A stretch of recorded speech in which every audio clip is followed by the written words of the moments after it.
स्वागत है आप सभी का स्टडी साइंस 93 पे। और मैं बता रहा था colligative property.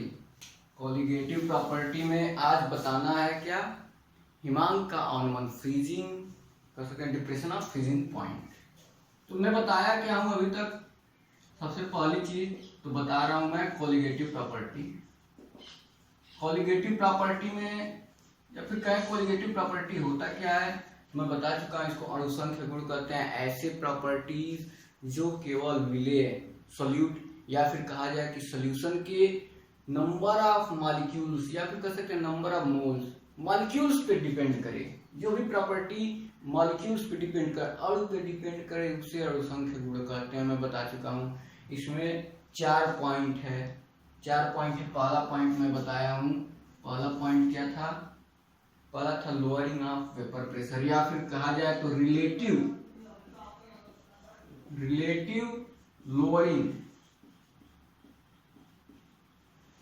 Of vapour pressure. पहला बता चुका हूं। दूसरा बताया अभी पिछले ही क्लास में, जस्ट पिछले ही क्लास में मैं दूसरा बताया हूं। क्या बताया हूं? दूसरा क्या था? क्वथनांक का उन्नयन। क्वथनांक का उन्नयन मतलब क्या है? उसको क्या बोलते हैं? Elevation of boiling point. Elevation of boiling point यही बता चुका हूं। आज क्या बताना है वो भी जान लीजिए। आज बताना है मुझे depression of freezing point. Depression of freezing point. ये सारे जो हैं सारे पॉइंट्स, एक और है पॉइंट ऑस्मोसिस है, उसको भी बताना है। ये सारे जो है डिपेंड किस पे करते हैं? ये सारे डिपेंड करते हैं मॉलिक्यूल्स पे, नंबर ऑफ मॉलिक्यूल्स पे।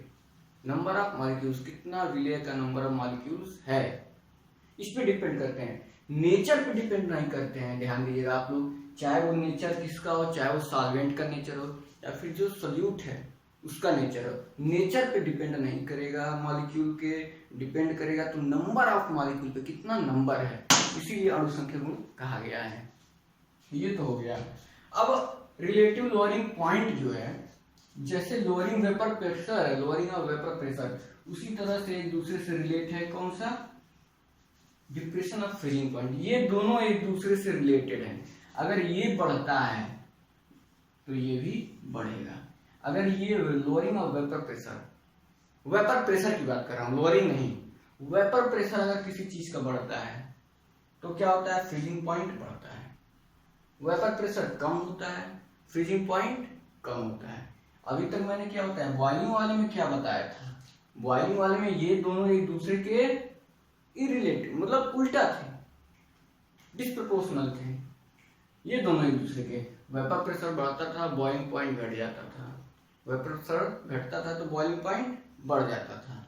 लेकिन ये क्या है कि वेपर प्रेशर बढ़ेगा तो फ्रीजिंग पॉइंट भी बढ़ेगा। और ये क्यों घट जाता था इसके बढ़ने के साथ, ये भी मैंने अच्छी तरह से डिस्क्राइब कर दिया है पिछले लेक्चर में। जब ये लेक्चर खत्म होगा तो ऊपर दिया होगा पिछला लेक्चर का सिंबल, उस पर आप क्लिक करेंगे तो पिछला लेक्चर आपको मिलेगा, देख लीजिएगा। बहुत ही आसान है। अब हम चल रहे हैं सीधे डिप्रेशन ऑफ फ्रीजिंग पॉइंट पे। डिप्रेशन ऑफ फ्रीजिंग पॉइंट, पहले तो कुछ लोग जान ले फ्रीजिंग पॉइंट होता क्या है। सबसे पहली बात तो यही है, तभी से फ्रीजिंग पॉइंट हो रहा है। फ्रीजिंग पॉइंट होता क्या है? फ्रीजिंग पॉइंट क्या है? जैसे बॉइलिंग पॉइंट है, कोई ताप है, टेम्परेचर है। पढ़ना क्या है हमें? Depression of freezing point. तो फ्रीजिंग पॉइंट क्या है? कोई एक टेम्परेचर है। हम इतना तो जान रहे कि वेपर प्रेशर बढ़ता है तो फ्रीजिंग पॉइंट बढ़ जाता है, वेपर प्रेशर घटता है तो फ्रीजिंग पॉइंट घट जाता है। फ्रीजिंग पॉइंट होता क्या है कि ये एक निश्चित ताप है, फ्रीजिंग पॉइंट, जिसपे किसी भी द्रव पदार्थ का, वाष्प पदार्थ, किसी भी लिक्विड का वेपर प्रेशर वो किसके बराबर हो? किसी भी लिक्विड का, यहीं पे मैं लिख दे रहा हूं, लिक्विड का vapour vapour pressure of liquid, ये किसके बराबर हो, उसी द्रव के सॉलिड अवस्था, सॉलिड स्टेट, उसी द्रव के सॉलिड स्टेट के वेपर प्रेशर के बराबर, vapour pressure of solid state of that liquid भी लिख सकते हैं आप, मतलब उसी जो लिक्विड है उसका जो वेपर प्रेशर है, उसी के लिक्विड के जो ठोस अवस्था में वेपर प्रेशर होगा, ठोस अवस्था में उसी के बराबर हो जाए। क्योंकि क्या होता है कि हिमांक क्या मतलब है, हिम बन रहा है, ठोस बन रहा है, सॉलिड बन रहा है, उसी को तो हिमांक बोलते हैं।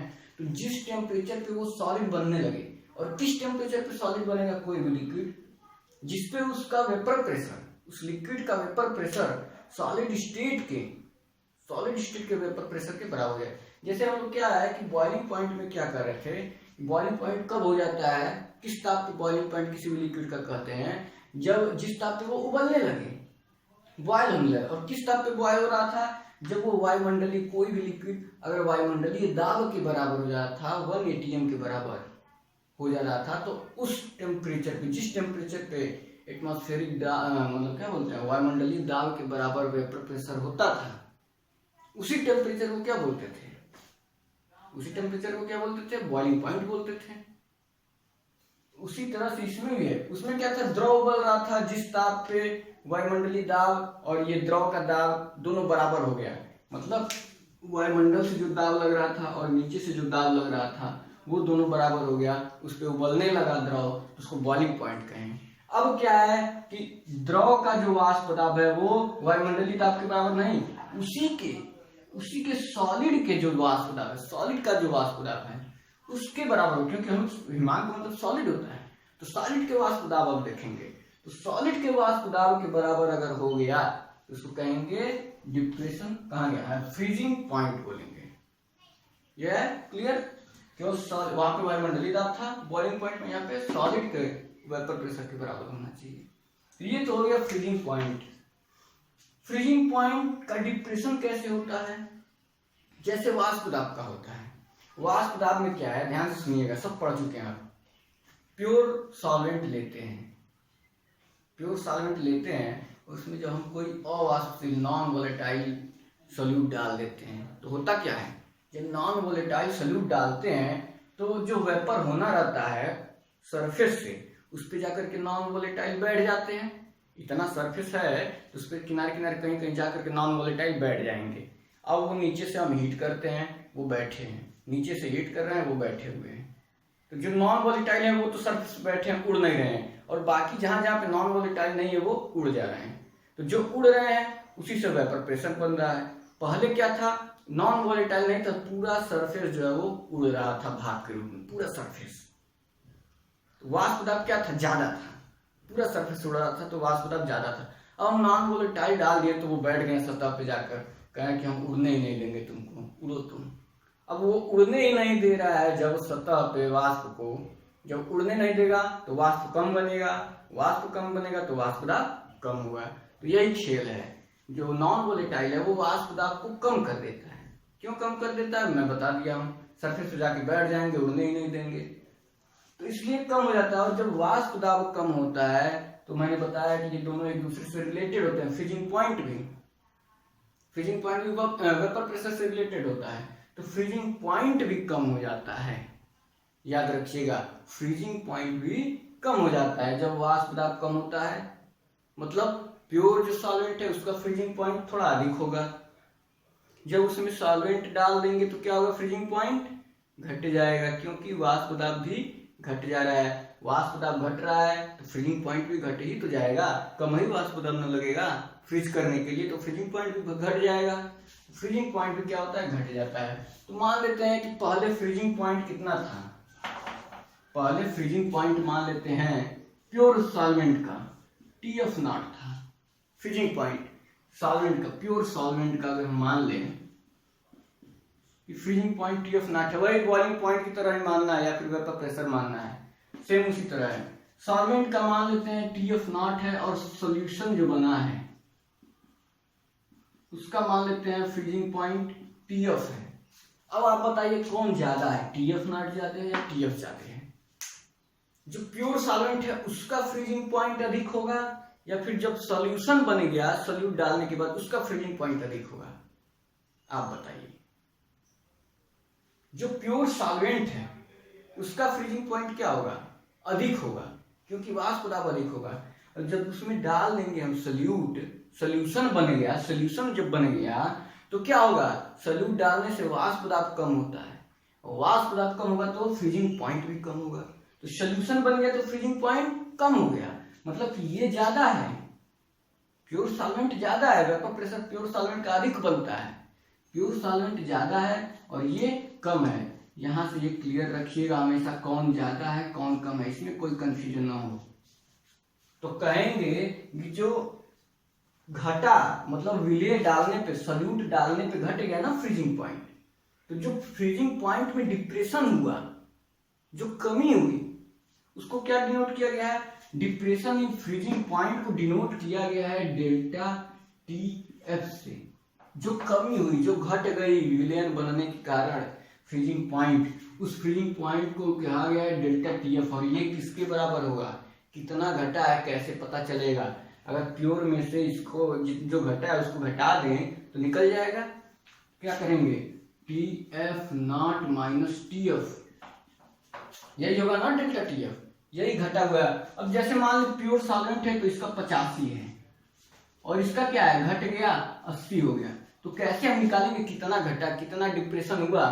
कोई पूछ दे, पहले था 85 अब हो गया 80 फ्रीजिंग पॉइंट, कितना कम हुआ? 5 कम हुआ। कैसे निकालें? बड़े में से छोटे को हटा दिया गया। तो वही काम तो यहाँ पे है, कितना कम हुआ, क्या करेंगे? TF नॉट में से TF हटा दिए, निकल गया क्या? Depression of freezing point. कोई दिक्कत? जो मैंने बताया था अभी उसमें बॉइलिंग पॉइंट में और वेपर प्रेशर में, वही चीज यहाँ भी लगाना है, delta TF not minus TF, निकल गया डिप्रेशन ऑफ फ्रीजिंग पॉइंट। कोई पूछ भी दे तो एक लाइन में कह सकते हैं क्या होता है डिप्रेशन ऑफ फ्रीजिंग पॉइंट, यही देख करके बता सकते हैं कि क्या प्योर सॉल्वेंट का जो फ्रीजिंग पॉइंट है और सॉल्यूट डालने के बाद जो फ्रीजिंग पॉइंट उन दोनों में जो डिफरेंस आया उसे कहेंगे डिप्रेशन ऑफ फ्रीजिंग पॉइंट। बोल दिए, एक लाइन में हो गया डिप्रेशन ऑफ फ्रीजिंग पॉइंट का डिफिनेशन। ये दिखा दिया, ये दिखा दिए, निकल गया डिप्रेशन ऑफ फ्रीजिंग पॉइंट। इसके बाद से क्या है कि जैसे डाइल्यूट सोल्यूशन राउल्ट्स ने बताया था, या फिर अभी हमने वो इसके पिछले वाले लेक्चर में भी मैंने पढ़ा है, क्या कहा है उसमें कि जो डेल्टा TB था वहां पे, ध्यान दीजिएगा पिछले लेक्चर में क्या था, जो delta TB elevation of boiling point, delta TB था वो प्रोपोर्शनल था किसके? मोललता की, मोलैलिटी के प्रोपोर्शनल था। ये भी किसके प्रोपोर्शनल होगा? ये भी जो है डेल्टा TF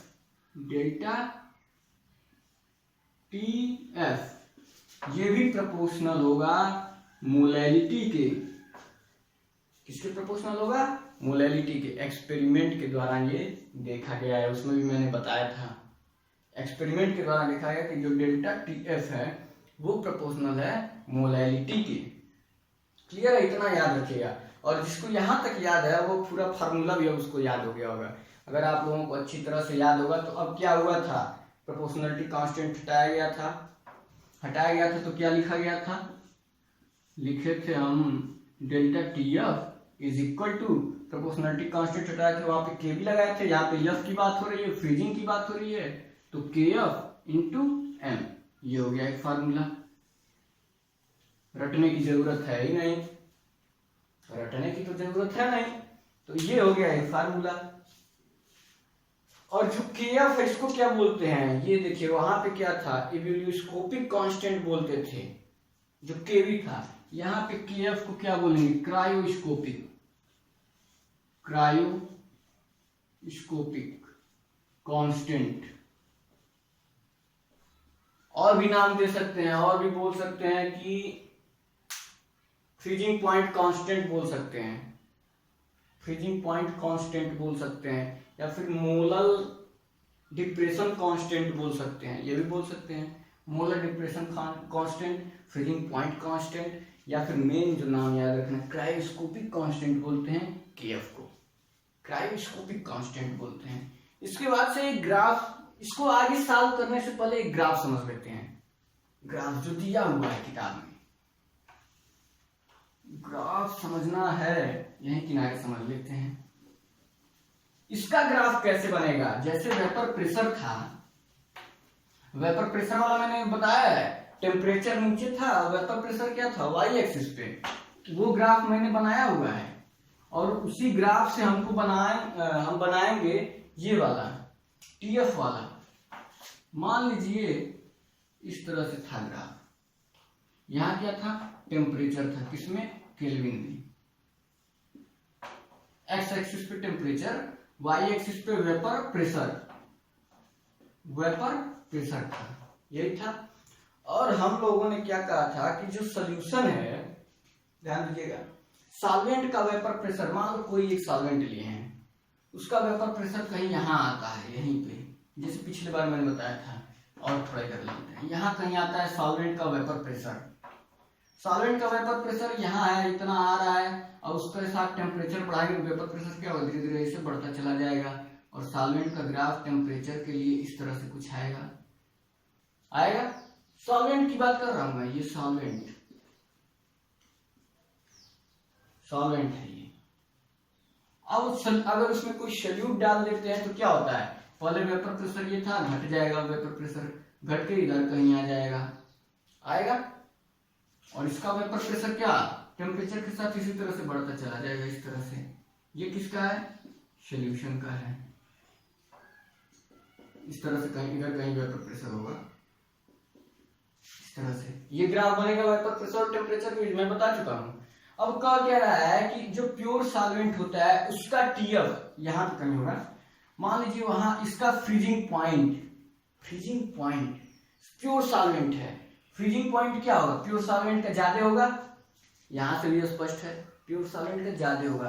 तो मान लीजिए फ्रीजिंग पॉइंट यहीं कहीं है, प्योर सॉल्वेंट का फ्रीजिंग पॉइंट आ गया यहाँ कहीं, TF, इसको थोड़ा सा इधर लीजिए, ये हो गया TF, फ्रीजिंग नॉट सॉल्वेंट है, प्योर सॉल्वेंट है, TF नॉट इसका फ्रीजिंग पॉइंट है, मान लीजिए TF नॉट। अब उसमें हम सॉल्वेंट डाल दिए, ध्यान से सुनिएगा, जब हम उसमें सॉल्वेंट डाल दिए, सॉल्यूट डाल दिए, सॉल्वेंट में सॉल्यूट डाल दिए, सोल्यूशन बन गया। सॉल्यूट डालेंगे तो फ्रीजिंग पॉइंट क्या होगा, इधर बढ़ जाएगा कि घटेगा, ऑब्वियस है कि घटेगा मतलब यहाँ कहीं आ जाएगा। फिर पहले यहाँ पे फ्रीजिंग पॉइंट था, इस टेम्परेचर पे घट गया तो यहाँ कहीं फ्रीजिंग पॉइंट आ गया TF पे, मतलब कि ये हो गया फ्रीजिंग पॉइंट। अभी यहाँ पे फ्रीजिंग पॉइंट यहाँ पे जमना शुरू हो गया, इस तरह से। ओह, सोल्यूशन है ना नीचे वाले में, ये वाला सोल्यूशन का ग्राफ है, ध्यान दीजिएगा। तो यहाँ कहीं हो गया फ्रीजिंग पॉइंट, पहले कहाँ था, फ्रीजिंग पॉइंट यहाँ पे था। अब फ्रीजिंग पॉइंट क्या हुआ, सोल्यूशन बन गया तो इसका फ्रीजिंग पॉइंट क्या हुआ, घट गया, यहाँ पे आ गया, ये हो गया। पहले यहाँ था, प्योर था, घट गया, यहाँ आ गया। तो फ्रीजिंग पॉइंट का जो ग्राफ है वो कैसा है, वो यहाँ से यहाँ इस तरह से आ रहा है, क्या, सोल्यूशन से इस तरह से टेम्परेचर के साथ इस तरह से फ्रीजिंग पॉइंट का ग्राफ आ रहा है। ये कौन सा ग्राफ है, ये फ्रीजिंग पॉइंट का ग्राफ है, ध्यान दीजिएगा।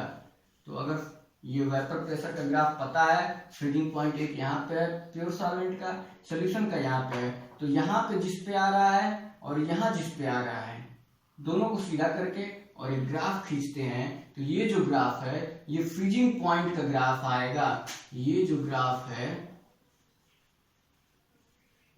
फ्रीजिंग पॉइंट का ग्राफ है, ये वाला। तो इस तरह से टेम्परेचर के साथ और वेपर प्रेशर के बीच फ्रीजिंग पॉइंट का ग्राफ खींचने पे ये आता है। क्लियर है, ये ग्राफ दिया हुआ है किताब में। इसके बाद से हम फिर वहीं चलते हैं, ग्राफ तो समझ लिए, फिर वहीं चलते हैं। टाइम कितना होगा,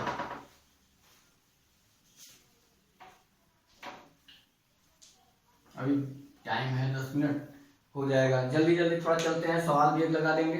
अब इसके बाद क्या है कि जैसे हमने पहले पिछले वाले लेक्चर में हमने पढ़ा था, उसी तरह से मोलैलिटी को अब एक्सप्रेस करेंगे। मोलैलिटी को क्या लिखते हैं? मोलैलिटी को अगर W2 सल्यूट ले लें और किसी में घोल लें, किसी सॉल्वेंट में घोल देते हैं जिसका मॉलिक्यूलर वेट क्या है?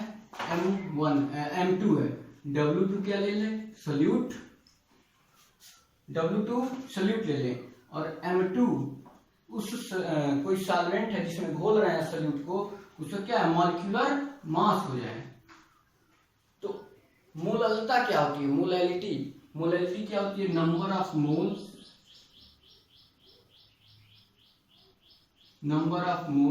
ऑफ सल्यूट, यही होता है ना। बता चुका हूं, फिर से बता रहा हूं, जल्दी बता रहा हूं।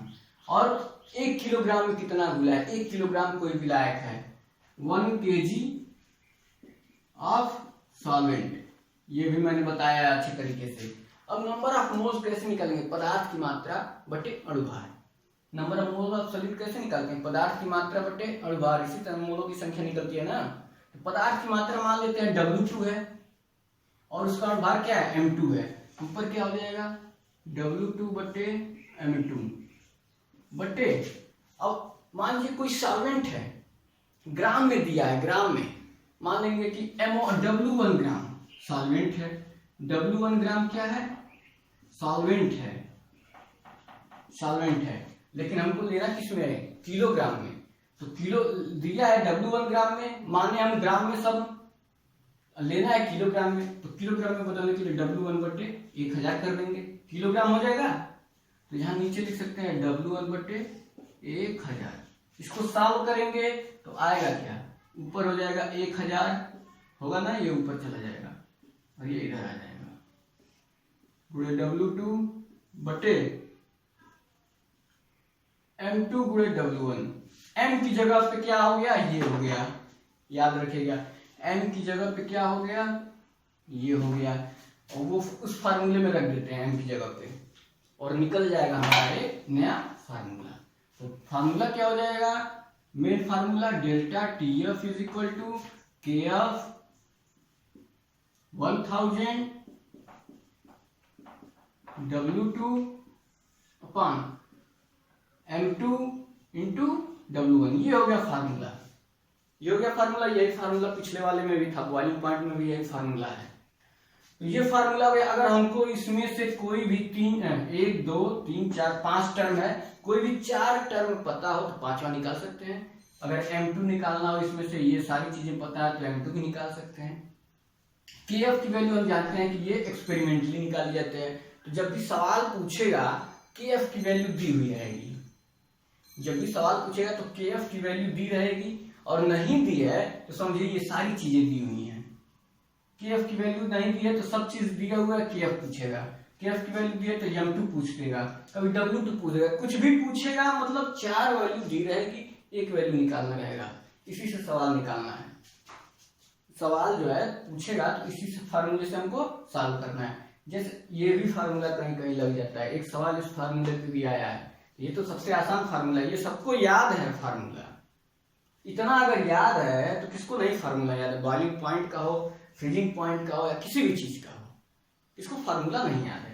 इतना सबको पता है तो KF लगा ही लेंगे। मोलैलिटी को मैंने बता ही दिया है, दूसरे लेक्चर में बताया था इस चैप्टर के, वहां पर मोलैलिटी की वैल्यू रख करके फार्मूला डेवलप खुद कर लेंगे, रटने की जरूरत ही नहीं है। सवाल पे चलते हैं। एक सवाल दिया हुआ है,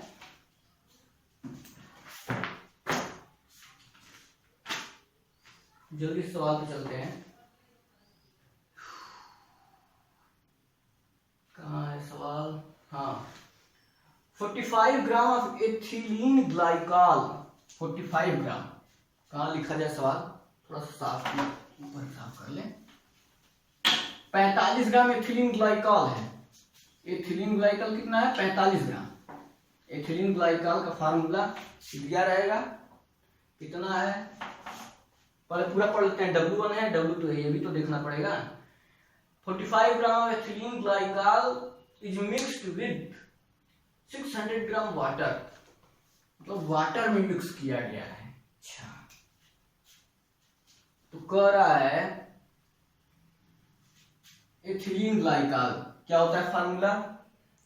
C2, मुझे भी नहीं याद है ठीक से, C2H6O2, C2H6O2 एथिलीन ग्लाइकॉल के बारे में दे रहा है कि कितना है, 45 ग्राम है एथिलीन ग्लाइकॉल, और 600 ग्राम 600 ग्राम क्या, 600 ग्राम वाटर में घोला गया है, 600 ग्राम वाटर में ये घोला गया है। इसको क्या किया गया, इसको एथिलीन ग्लाइकॉल को वाटर में घोला गया है। इसका क्या है, वाटर ग्राम में दिया है, विलायक है ये वाटर, ध्यान दीजिएगा, विलायक है वाटर, सॉल्वेंट है, मतलब क्या है सॉल्वेंट बोले तो W1/1000 हम लोग कर रहे थे, तो ये क्या है W1 है, ये ग्राम में दिया है, अभी किलोग्राम में बदलेंगे /1000 कर देंगे, ये W1 है, और ये क्या है W2 है, W2 है 45 ग्राम, और M2 यहां से निकाल लेंगे, M2 इसका मॉलिक्यूलर वेट M2 निकाल सकते हैं। एथिलीन ग्लाइकॉल का क्या होगा, 12 दूनी 24, 24 6 30, और ये क्या है 16 दूनी 32, 30 30 60 और 62 हो गया मॉलिक्यूलर वेट। W2 पता है, M2 पता है, W1 पता है, 1000 से भाग देंगे ही देंगे, KF की वैल्यू तो दी ही होगी। Calculate the freezing point depression और freezing point of solution. Freezing point depression पूछ रहा है और दिया हुआ है डेल्टा KF की वैल्यू कितनी है, देख लिया 1.86 डेल्टा KF की वैल्यू दी हुई है, बड़ा आसान सवाल है। डेल्टा KF 1.86 फार्मूला, इसका मात्रक तो सबको पता ही होगा, केल्विन, और क्या होता है उधर चला जाता है, पर मोल हो जाएगा, और इसका क्या होता है ग्राम,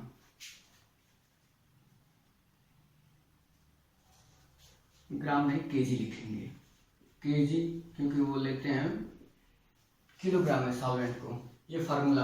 अब देखिए हमको क्या निकालना है, निकालना क्या है, W1 दिया, ये डेल्टा TF निकालना है, सब कुछ तो हमको पता है। KF की वैल्यू रखेंगे कितनी है 1.86, फिर इंटू 1000, W2 की वैल्यू कितनी है, यहां से निकाल लेंगे 45, उसके बाद से M2 की वैल्यू 62, और फिर क्या है W1 की वैल्यू 600। इसी को सॉल्व करना है, सॉल्व कर देंगे आंसर आ जाएगा, कितना आया हुआ है, आया है आपका आंसर सीधे 1.2, नहीं ये तो मोलैलिटी है, 2.2 आया आंसर, सॉल्व करेगा आप लोग आ जाएगा 2.2 आंसर आएगा। ये तो आगे डेल्टा TF, और क्या पूछा है, इसके साथ कुछ और भी पूछा है, हिमांक की गणना कीजिए, ये क्या है 2.2 केल्विन। अभी ध्यान से सुनिएगा, दिमाग थोड़ा लगाइए, इसमें कोई दिक्कत है, सब कुछ दिया था, निकालना था डेल्टा TF, निकालने वैल्यू रख करके। इसके बाद से क्या पूछा है, ये तो दिया है डिप्रेशन है, डिप्रेशन ऑफ फ्रीजिंग पॉइंट दिया है, अब फ्रीजिंग पॉइंट भी पूछ रहा है कितना होगा, ये तो डिप्रेशन है ना फ्रीजिंग पॉइंट, ये क्या है डिप्रेशन है, 2.2 मतलब घटा हुआ है, 2.2 घट गया है एक्चुअल में, और वाटर लिए, वाटर का कितना होता है फ्रीजिंग पॉइंट 273, प्योर वाटर का कितना होता है 273, किताब में कितना दिया है 1.5 दिया या कुछ और दिया है, किताब में दिया हुआ है 273 कहाँ गया भाई, कहाँ गया 273.15 केल्विन, 273.15 केल्विन होता है प्योर सॉल्वेंट का, KF नॉट दिया हुआ है 273, और घट जा रहा है कितना, जब सॉल्यूट डाल रहे हैं कितना घट रहा है 2.2 घट जा रहा है, घटने के बाद सोल्यूशन KF की वैल्यू कितनी आएगी, जो सोल्यूशन बना है उसका KF फ्रीजिंग पॉइंट कितना आएगा घटने के बाद, तो घटने के बाद क्या है 2.2 घट रहा है, था इतना घट गया 2.2, घटा दीजिए 273.15 माइनस 2.2 घटा दीजिए 271.15 केल्विन, यही पूछ रहा है।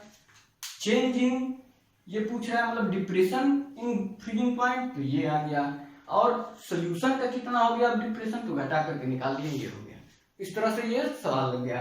एक और सवाल मैं बस समझा दे रहा हूं, बताऊंगा नहीं।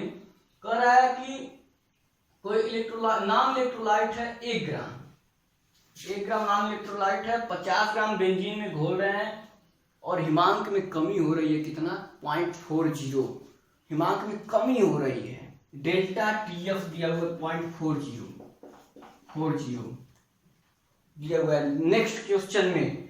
और क्या क्या और दिया हुआ है, नॉन इलेक्ट्रोलाइट 1 ग्राम है, W2 1 ग्राम दिया हुआ है।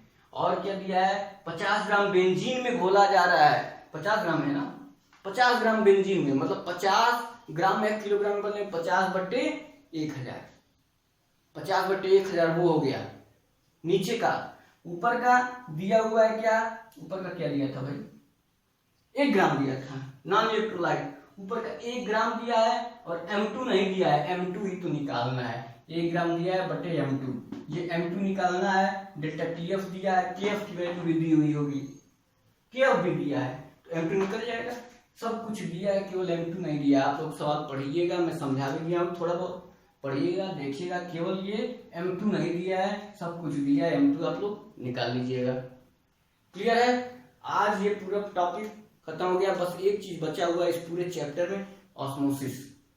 अगले लेक्चर में वो भी खत्म हो जाएगा और ये चैप्टर भी खत्म हो जाएगा। तो आज के लिए इतना ही, धन्यवाद।